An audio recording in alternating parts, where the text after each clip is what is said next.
Get in, nerds. We are playing Victoria 3. I've got the construction queue up here because I want to build some more construction sectors. We did a large construction increase earlier, but as you can see, the investment pool is pretty full and getting fuller. So that tells me that we need to be building more. Let's see, where are some good places to build? I think spreading out our construction sectors has mostly been the right call. So wherever we got a lot of labor that's not being used. Picardy, 10 levels here, and French Low Countries, 10 levels here. And then we're a little uneven. I could do 3 more. So let's build those in Guinea, Windward Coast, and Volta. That'll be just fine. From here, there's one other thing I want to... Well, we'll go ahead and unpause. We're in 2 wars with another getting started right away here. The next thing I want to handle is our government's a little not as legitimate as it could be, and I can deal with that by putting the petit bourgeois out and just completely being headed up by Baudet here. So let's go ahead and do that. Heir apparent. Oh, interesting. Our heir apparent aligns with the petit bourgeois, so that'll be interesting. We'll see. We'll have to see how we can deal with that. And that will cause us a temporary reduction in loyalists, but that should give us more going forward. So we've got our construction sectors under construction. So let's see what our market needs. We're still a little short on men of wars, but are we completely building? Are we building 100% modern ships with our own military shipyards? Yeah, we are. All right, we'll grab our smallest military shipyard and build some man of wars with it. And you know what? Maybe we'll grab 1 more and do the same. Nope. Those ones are not profitable. What if we do... There we go. Still. Too many man of wars? Alright. What if you only built... What if you built it with a terrible old construction production method? Cool, that works.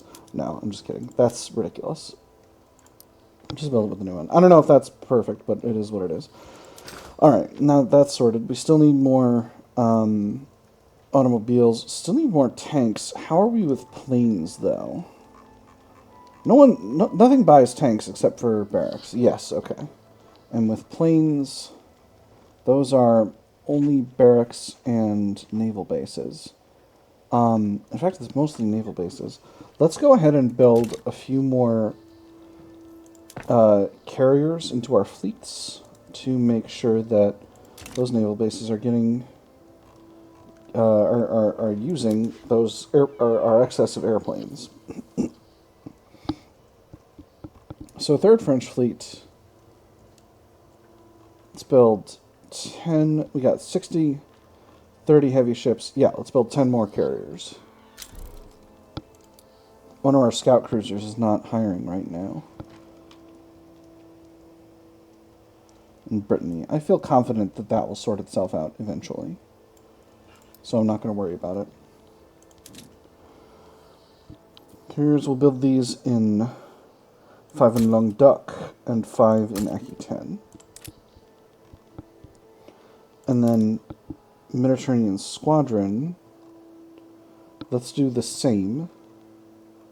And we can maybe cut the number of dreadnoughts. Dreadnoughts are 80-80, carriers are 120-60, so I feel pretty confident doing that overall.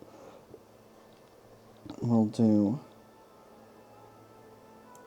2, 3, 4 in Normandy, and then 6 in the French Low Countries. Which fleet was I in? Oh no. I think it was this one.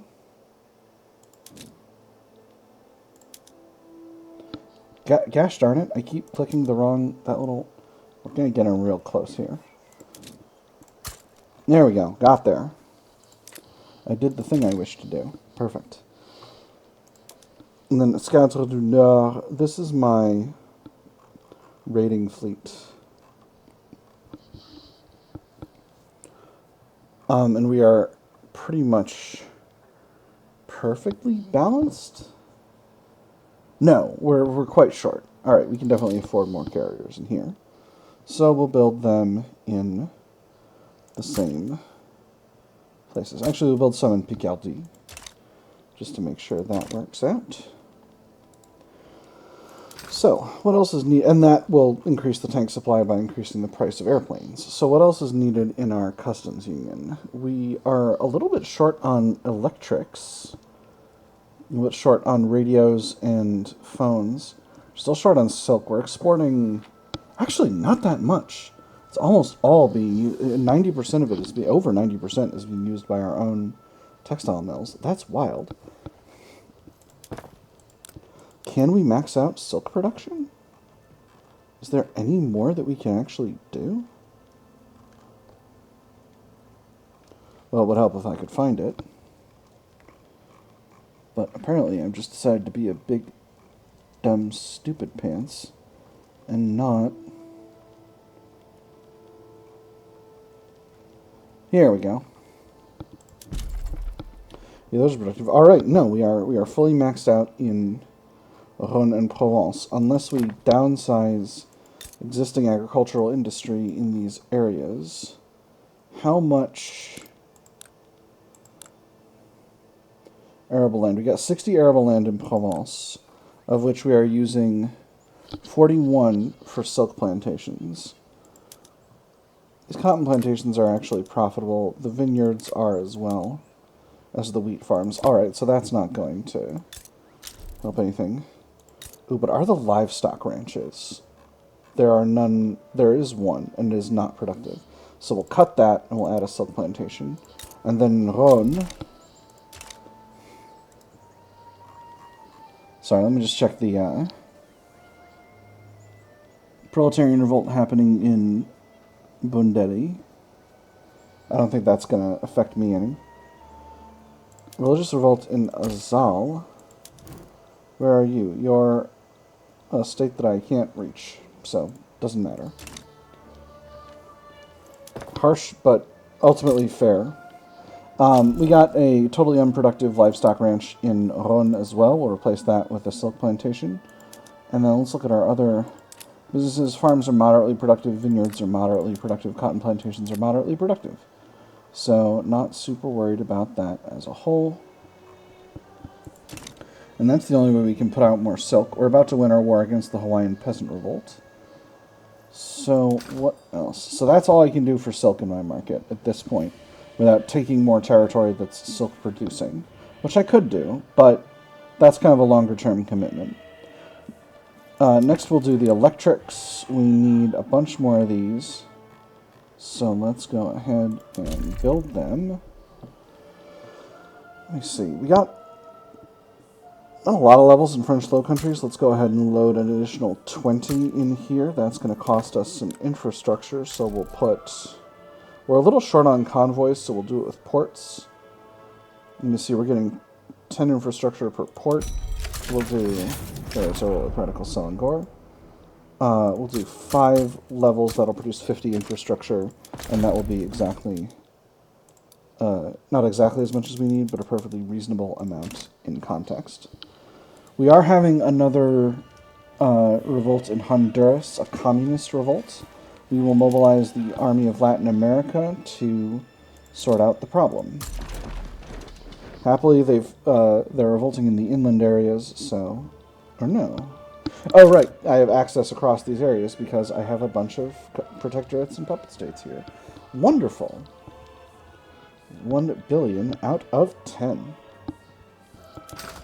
Let me just make sure glass and steel are good to go. Glass is actually really underproduced, and steel could be better. So let's go ahead and expand those industries as well. If I recall correctly, our glassworks were partially producing only glass in a few different areas. And those are the areas that are getting mostly expanded. They're in Normandy and Languedoc, with Poitou-Saintonge. Poitou-Saintonge, you have plenty of labor available, right? You do. Alright, you're getting a big old glassworks increase here.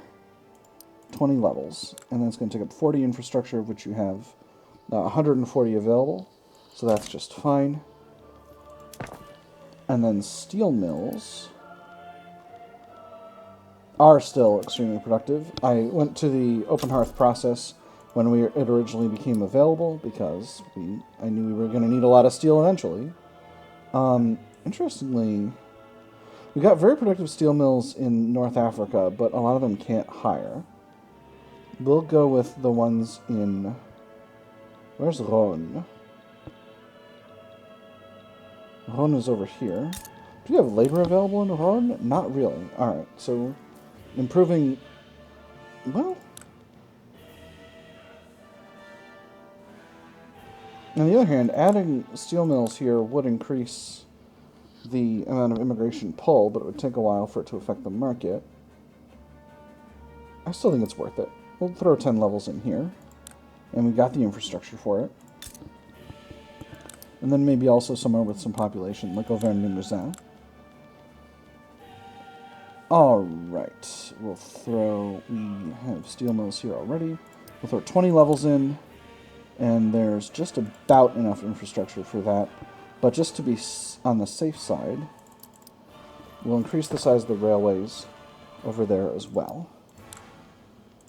And then I'm just going to pull the railway increase all the way up to the top to make sure I don't outrun my own ability to provide access to that area.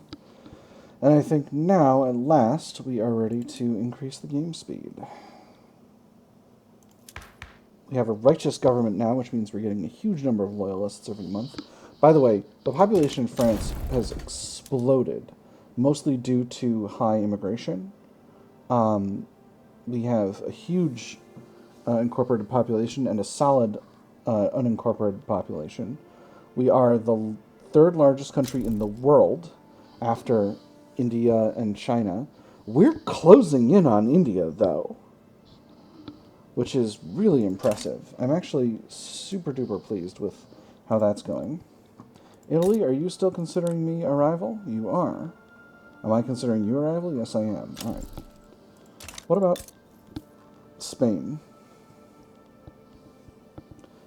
I consider them a rival. They don't consider me a rival. That's really okay with me. Cool. Azal backed down to its religious revolt. There's something going on in Greece. Greece, who are you fighting?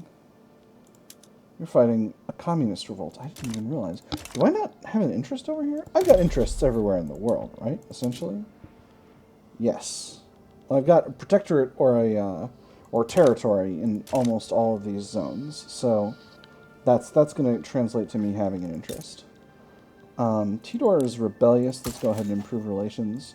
Banjar is loyal, but relations are bad. We'll go ahead and improve it.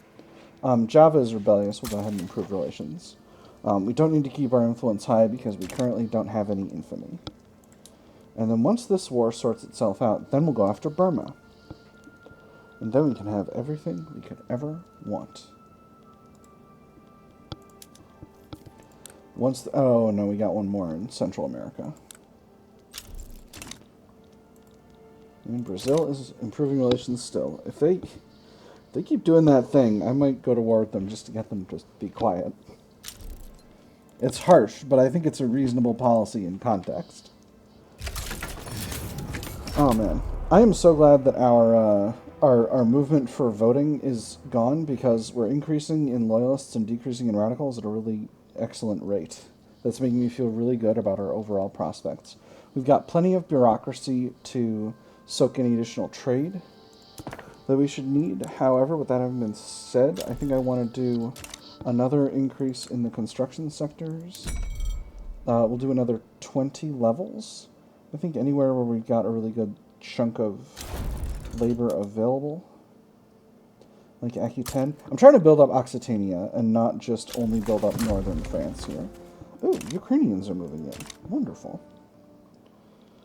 Standards of living continue to be alright. They could definitely be better, but we're doing this thing with our taxes in order to drain the British economy. Let's see where the British economy is now. 70.6 million in debt compared to a GDP of 229 million. Their GDP is pretty large. I really have to say I was I suspected... So they have about a 1/3 debt to GDP ratio, which is pretty high for this time period. Definitely not ideal from a policy perspective. The interpretation of dreams.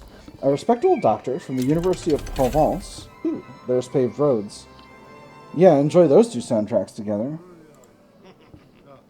From Provence has been conducting newfangled investigations in the camp of psychiatry, emphasizing the role that the unconscious mind and buried childhood memories play in psychological pathologies. There's conveyor belts. Wonderful. That gives us access to automatic dough rollers. Hold on, let me enable that. That's going to make our food industries way, way more productive. I'm wrong. It does not. Sorry, a respectable doctor from the University of Provence has been conducting newfangled investigations in the camp of psychiatry, emphasizing the role that the unconscious mind and buried childhood memories play in psychological pathologies. In the following pages, I shall demonstrate that there exists a psychological technique by which dreams may be interpreted, and that upon the application of this method, every dream will show itself to be a senseful psychological structure which may be introduced into an assignable place in the psychic activity of the waking state. This accomplished by investigation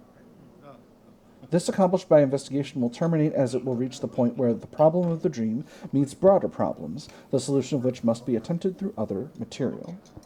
He may continue his investigations at the university, 10% university throughput throughout the whole country, and Sigmund Freud becomes the leader of the intelligentsia. Sigmund Freud, a mind this brilliant deserves a prominent role. No throughput, but he gets higher popularity.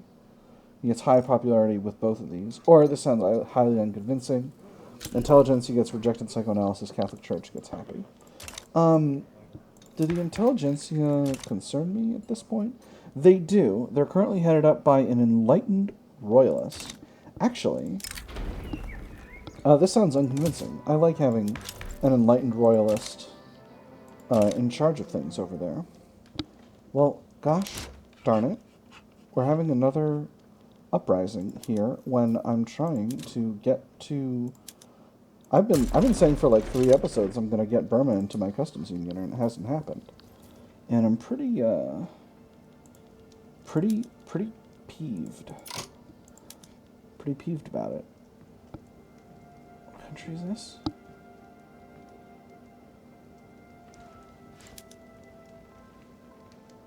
Well, we're losing wood trade routes, and that's fine. Improving relations with a bunch of our protectorates. Prussia offers to transfer their subject of Anhalt to us if we back them in an ongoing diplomatic play against communist Brunswick. Anhalt.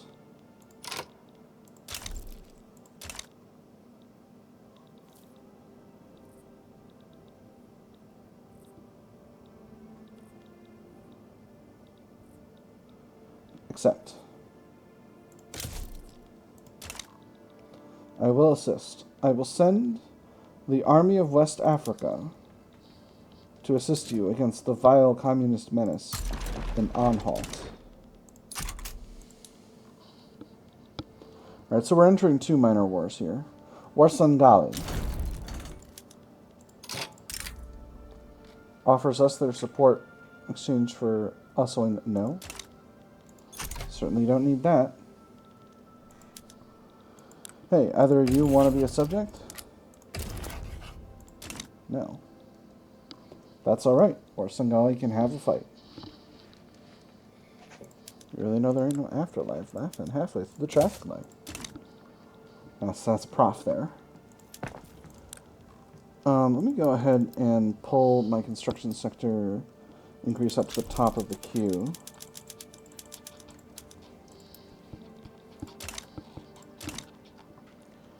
We're going to get a bunch more of these neutrality declarations here.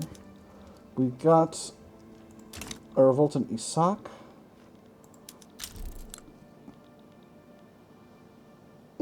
Cool. The Isaki peasant revolt would be interested in becoming a subject. That's them. We have the space. You are what? A landed voting presidential republic? Good enough for me. Not... Oh, right, because we're in the opening moves. Never mind. I'll wait. I'll wait. I'll relax and I'll wait. And I'll not jump the proverbial gun here. Brazil is blowing up my DMs right now. They're up for it.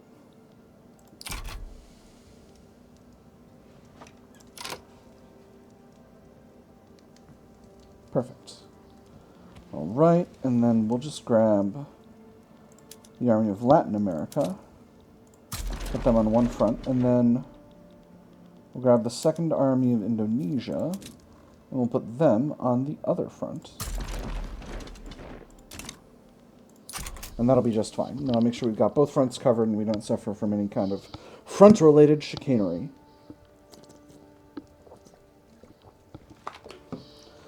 So we've significantly increased the size of the construction sector. The investment pool, however, is still increasing in size overall, which I'm pretty pleased about, but I think means that we can definitely have another increase in construction sectors overall. So where do we want to increase them?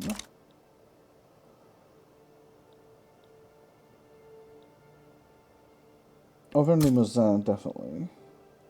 Obviously, Brittany and Normandy are huge, heavily industrialized areas. Let's go with one in Picardy. So that's only 20. Yeah, you know what? We'll go ahead and increase them in Normandy and Brittany as well.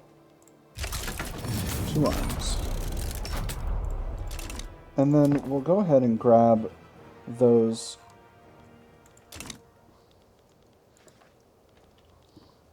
construction sectors, and we'll put them all the way at the beginning of the queue once again.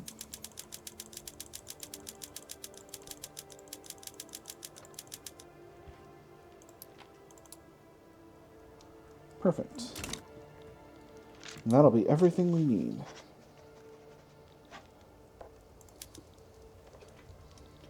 Communist revolt in Saxe-Meiningen. I will say, things are going buck wild in Central Europe right now. And I think they have been for some time. How much debt are you in now?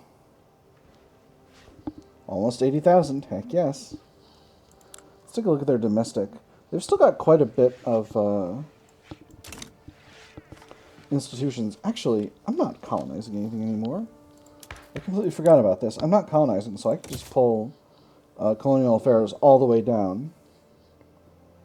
It's colonial growth generation, but like I'm not colonizing anywhere. Africa is fully colonized, so there's nothing else to do with that. I can just let that happen.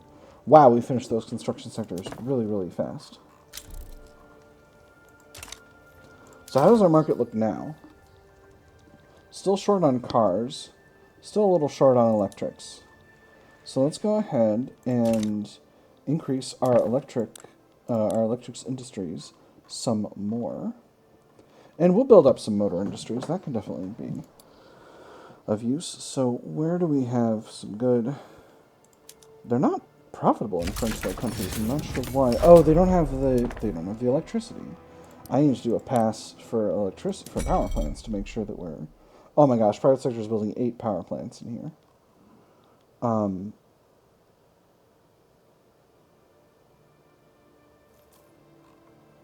What I should really be looking at is where power plants are expensive.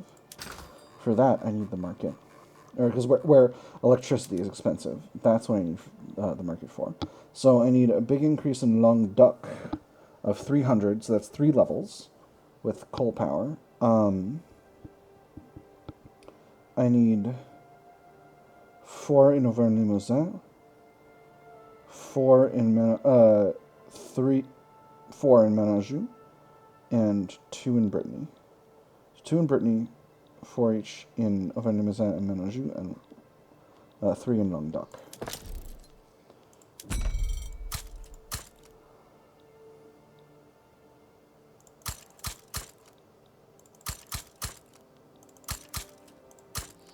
And we'll put 4 in Languedoc just so that there's a buffer. And then, heading back to the market, we need an additional 4 in Picardy. And there's a bunch being built by the private sector in French Low Countries, so I'm not worried about that. We need one in Corsica. So 4 in Picardy. 1 in Corsica. I got some across North Africa, but let's... Have I electrified any of Africa other than North Africa? I don't think so. I think it's time. I think it's time to electrify Africa. Definitely help increase the standard of living and overall conditions of the factories and everything over here. I'm just going to put 1 level in each state for now, and that'll help us get everything we need to have. I've got...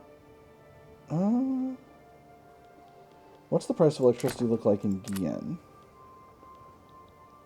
It's perfectly fine. But in the West Indies, it's very expensive. But I think the West Indies just... Oh, no, they don't have a power plant. All right, so you get a power plant. And that's just fine. That should be plenty. And then hopefully these wars will get done... I keep saying this, but I'm still hoping it happens, that these wars get done without a hitch, and then I can kick off my aggression against Burma. Nobody attack me. I'm trying to take over a small Southeast Asian country. Nobody attack me. I'm about to take over a small Southeast Asian country. Burma is not a small country. I don't know why I'm saying a small country. Burma is a medium-sized country. They have a population of 4.5 million and a GDP of 10 million pounds. It's a pretty... Oh, Pete's sake. Oman. Why? Honestly, the temptation to let this go is just enormous. If the... Ridiculous. I'm trying to do a thing here. So if I can get these... Okay, well, first of all, let's put an army in the area. We'll put the first army of Indonesia in Oman. And then we'll get ourselves a little fleet. Where's my other fleet? It's in Indonesia already. We're going to put this fleet over in the Persian Gulf so that they can make that naval invasion happen. When this war gets done... Proletarian revolt in Congo. Interesting.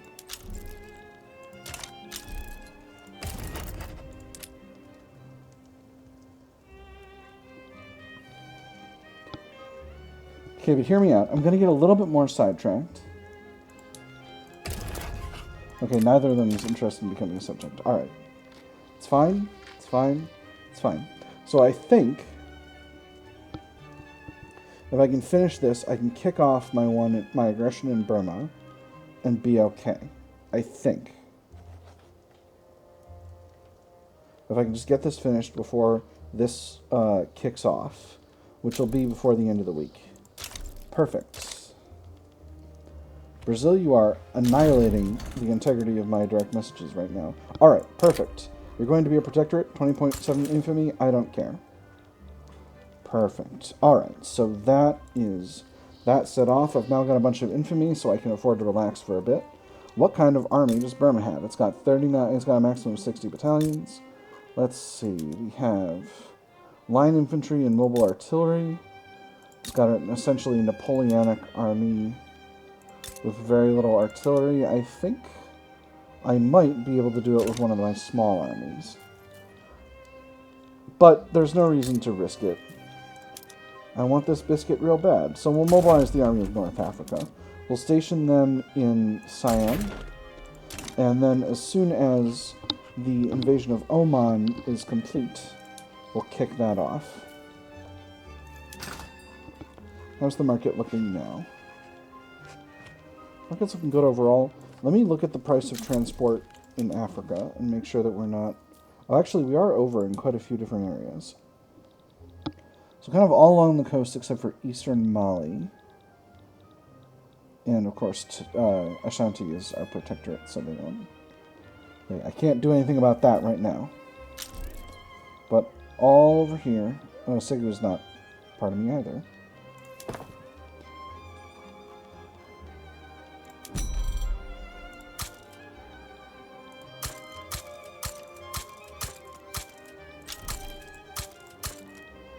Great Qing sides with Burma. Well, alright then. I guess I'm going to have to bring a real army to this fight. Rubber Rush event, I'm just going to do the same thing. So, let's mobilize the forces. Third Corps we'll bring to the front in China. And Second Corps we will bring to the front in China. Second Army of Indonesia we'll put there as well. We have a duel kicking off. Not a great time for a duel. Army of Latin America has no leader, so we'll put someone in there. You're an honorable bandit. I love a dashing rogue. We'll put that guy in charge. And Escadre de la Méditerranée is once again outrun its capabilities. You are very old. We'll just put a new guy in charge. You're a direct naval commander and a Democrat. That's completely fine. Put you all the way up to the top. Now you have plenty of capacity, and if this guy dies, it'll be just fine. We're going to put our armies, our fleets over in Chinese waters, just to make sure that they're ready for action.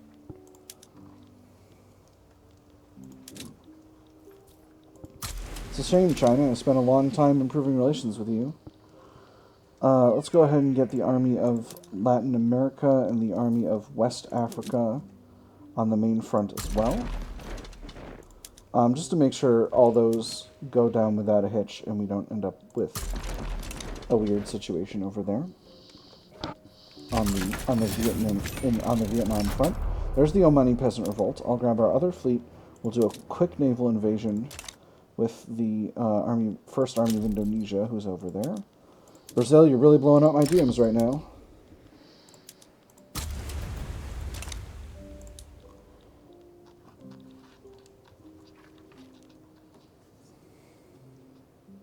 On the plus side, this actually does maybe help me because it lets me... Oh, right, I've got the Army of North Africa right over there.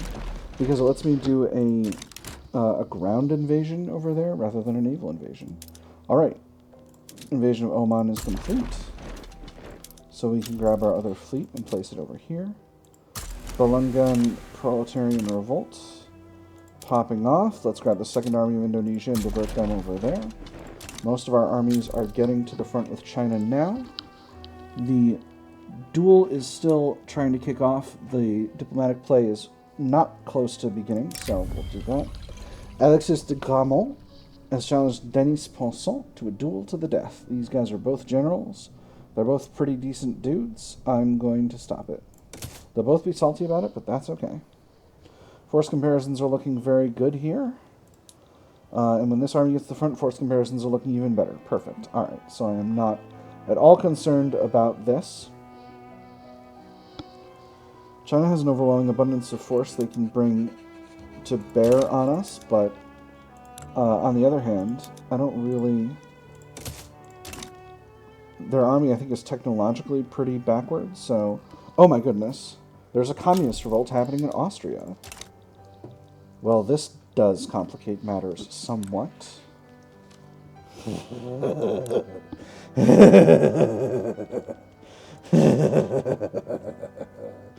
Oh my goodness. And it's a large communist revolt, too. Alright, 2 arms. So now we're at war with China.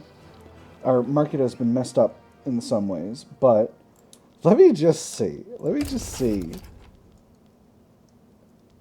Like, I can't get a subject, but I could get a state for helping them. Austrian Piedmont.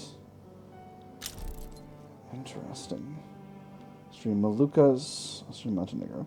No, I don't need that. Austria, enjoy that stuff. We're allies. You should pull me into this. We're not allies. I thought we were allies. I big thought we were allies. Alright. Well, that's fine. So let's see how the war's going in China. Not shockingly, our offense greatly surpasses their defense. So we are experiencing great success in the war place. This is wonderful. I'm going to place one of my fleets onto this other node here. Force comparison is looking very good overall. We got a big battle. They got way more dudes here than we do, but obviously our technological superiority is making this kind of trivial. So I'm feeling very confident overall in our ability to win this war in the long term.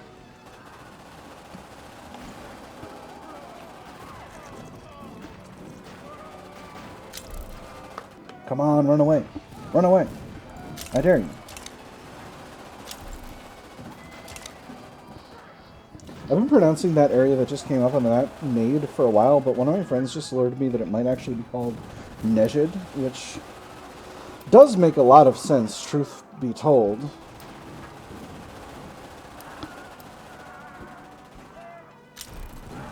Perfect. Alright, and that has moved the front significantly. So, well, Communist Belangana is broken out. So we've got a split front here. I'm just going to put the First Army of Indonesia and the Army of Latin America over on the other front. And that's going to allow us to just grab hold of as much of Burma as we could possibly desire. The enemy does have an army moving in this general direction through Tibet, but I think we might be able to get there first. I would be pleased if we did. Our allies are here already. There's oil turbine popping off. Italy sides with Austria against the communists. That's completely fine. Let's just take a quick look here and make sure that we're good to go. Communist Austria is an autocratic council republic, and Austria has much greater strength overall because it's got all these allies. I think I'm comfortable with what's going on over there, so I'm not going to worry about it. And we are having success in the war place over here. I think I'm going to put the Army of North Africa on this front as well. And the Second Army of Indonesia can go there too.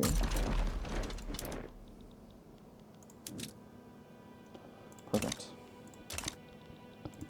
This front's changed somehow. We are now holding part of Burma, the Shan states. What is Burma's capital? Burma's capital is Burma. Okay, well, I guess I shouldn't have been surprised by that. We've taken over quite a large mass of China. This is a megasode, but I want to go to the end of the war because this is actually going to be a pretty short war, and I'm very confident overall in my ability to win it. And I want to get a hold of Burma because I've been trying to get a hold of Burma for like 3 episodes now, and I want to show you that. All right, perfect. We've now got control of Burma, the state. This means that Burma no longer has war support protection. China probably also is losing war support protection at a pretty solid rate, mostly because 3/4 of their army have become casualties since the beginning of the battle. They do not have war support protection as well, clearly. What's this area? This area is held by Java. Alright, so that'll be our color eventually. Now our armies are going back to the main front in China. Here's a huge battle that we are winning. Excellent.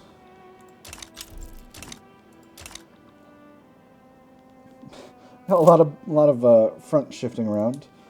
Hell on Earth event, you know, we're going to make the perpetrators pay for their crimes. It's not going to solve the problem, but it is going to slow down production. As you can see, Burma is completely... Oh. Transfer Burma. I wonder if Burma was China's protectorate all along. That's interesting. Oh, you know what? China offered to become their overlord in exchange for help. That's why this happened. I see. So now we need China to agree. But China doesn't have war support protection, and they're losing war support at a rate of 5 points per week. So in another 10 weeks, they should capitulate. As you can see, the casualties have just been phenomenal on China's side. We have suffered 30,000, about 70,000 dead and wounded, about 70,000 dead and about 100,000 wounded. China has suffered about 450,000 dead and about 700,000 wounded. So the comparison is quite extreme.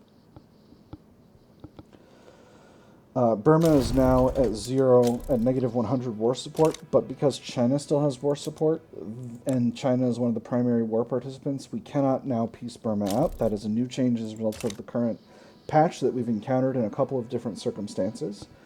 And I actually think that, although it surprised me and I was a little unhappy with it originally, I think it's actually quite a good change in the overall structure of how wars work, particularly if you're in this situation where you've got a major power defending a minor power, and the minor power gets capitulated, but the major power is still kicking around. I think it makes a lot of sense for the minor power to continue to fight as long as the major power is supporting them. With that having been said, in this case, that is, while it did happen for a while, it's clearly about to end,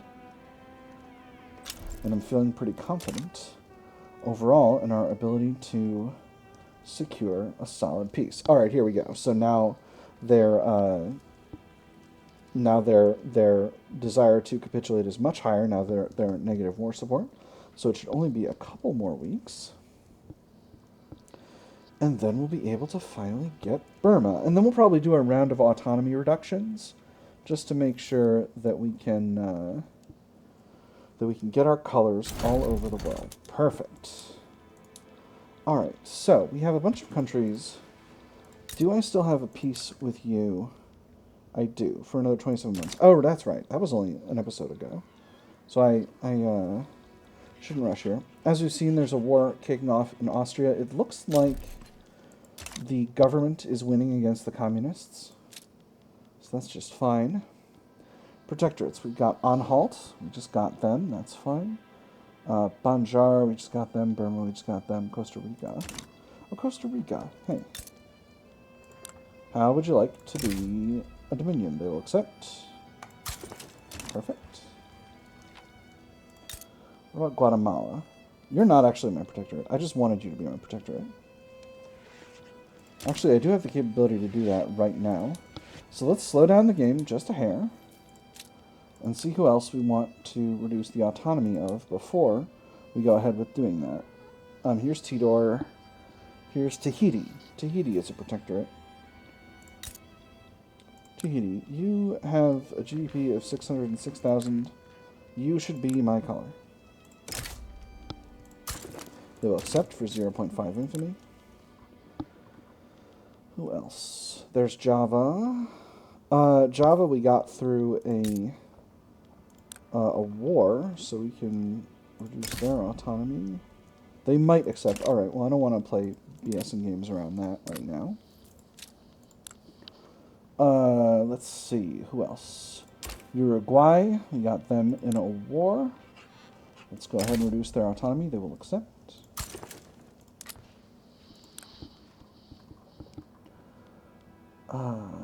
Japan is still a oh, these are the dominions. Shiwa. I kind of want to leave them as a protectorate. I want to see if they can grab the rest of Ethiopia before we go buck wild with that. Hawaii is doing just fine as a protectorate. Haiti is just fine as a protectorate. Oman, you definitely need to be a dominion. Get reduced. Oman accepts. Alright, so now we are at 1.89 infamy. How much is it going to take? 6.2. I need to wait a little longer. I need to wait until I'm below 18.8. So there's 18.8. Come on. Come on. And there's 18.7. Guatemala, you're coming with me.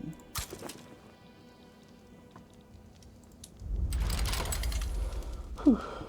And that's going to be a small war. With that having been said, oh no, we actually are infamous. Wait, hold on. It might go down. It might go down. We might not have a problem here. It might be just fine. If we can get down below 20... Hey, there it is. Beautiful. Alright.